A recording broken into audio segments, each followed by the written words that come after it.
자, 많은 비로 인한 피해는 계속해서 이어지고 있습니다. 특히 침수 차량의 수가 빠르게 증가해서 벌써 7,000대를 넘겼다고 하는데요. 자, 팽재용 기자, 그곳 보관소에도 차들 많이 들어왔습니까? 네, 저는 서울 강남구의 견인 차량 보관소에 나와 있습니다. 이곳에는 지난 월요일과 화요일 이틀간 침수 피해를 입은 차량들이 모여 있는데요. 이곳을 한번 보실까요? 이 차량 같은 경우에는 창문을 그대로 열어둔 채 이곳으로 견인이 됐습니다. 실내를 한번 차량 내부를 보시면 그날의 침수 피해 흔적 여전히 남아 있는 것을 보실 수가 있습니다. 이 차량 내부 바닥을 한번 보실까요? 아직도 물이 고여 있습니다. 그날의 폭우 흔적 여전히 곳곳에서 볼 수가 있는 상황입니다. 지난 이틀간 이 차량의 침수 피해 그야말로 상상 이상입니다. 오늘 오후 1시까지 집계된 수치를 보니까 7,000대가 넘는 차량이 침수 피해를 입었습니다. 피해 금액만 977억 원을 넘어서 1,000억 가까이 됐습니다. 이처럼 피해 금액이 큰 이유, 외제차가 많기 때문입니다. 외제차가 피해 양을 보면은 외제차는 2,500대 정도가 침수 피해를 입었는데 이 중에서 이 피해 금액을 따져보니까 전체 피해 금액의 절반 이상인 542억 원을 차지하기도 했습니다.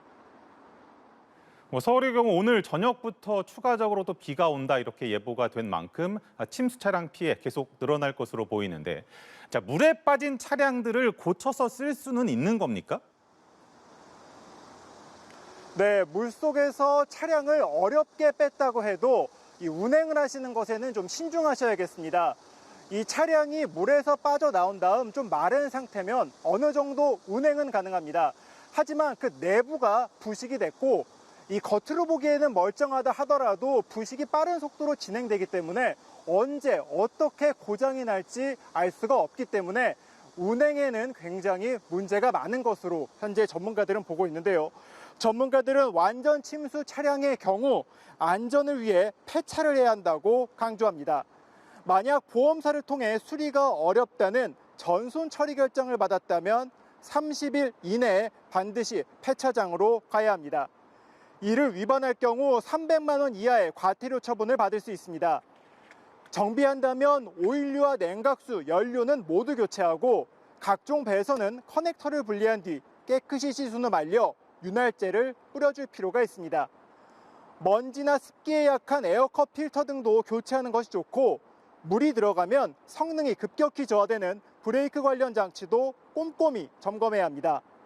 전기 자동차의 경우 겹겹으로 방수 안전장치가 있어 감전 위험은 낮지만 안전을 위해 전기차의 주황색 고전압 케이블과 커넥터, 고전원 배터리를 직접 만지지 않도록 주의해야 합니다. 이 차량 침수가 안 됐더라도 바퀴가 물에 잠기는 거리를 오랫동안 주행했다면 이 차량 밑바닥에 부식 위험이 있기 때문에 정비소를 들려서 문제가 없는지 살펴보는 것이 좋습니다. 지금까지 강남 견인 차량 보관소에서 연합뉴스TV 팽재용입니다.